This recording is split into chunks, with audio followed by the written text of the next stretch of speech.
Assalamualaikum, saya Renal Faiz. Di sini saya akan membahas materi tentang uang, bank, dan non-bank.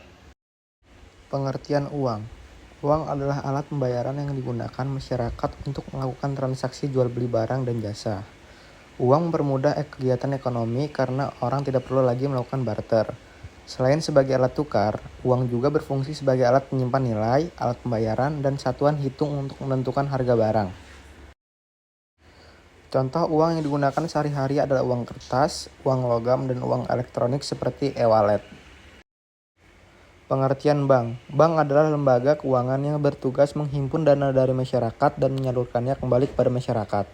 Bank menerima simpanan seperti tabungan, giro, dan deposito, lalu memberikan pinjaman atau kredit kepada masyarakat maupun perusahaan.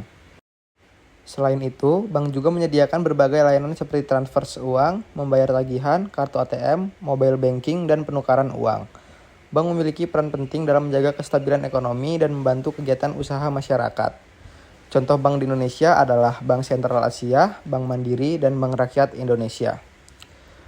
Pengertian lembaga keuangan non-bank. Lembaga keuangan non-bank adalah lembaga yang bergerak di bidang keuangan tetapi bukan bank. Lembaga ini tidak menerima simpanan masyarakat seperti tabungan, tetapi tetap menyediakan layanan keuangan untuk membantu kebutuhan masyarakat. Fungsi lembaga keuangan non-bank antara lain membantu pembiayaan, memberikan perlindungan keuangan, dan mempermudah masyarakat memperoleh dana atau investasi.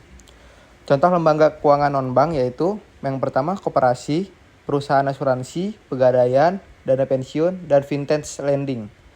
Contoh perusahaan non-bank di Indonesia adalah Pegadaian dan BPJS Ketenagakerjaan. Dan di sini saya akan menjawab salah satu pertanyaan, yaitu sebutkan 2 keuntungan dan 2 resiko meminjam uang melalui vintage lending. Dan jika kamu jadi OJK, kebijakan apa yang akan kamu buat untuk melindungi masyarakat dari peminjaman ilegal?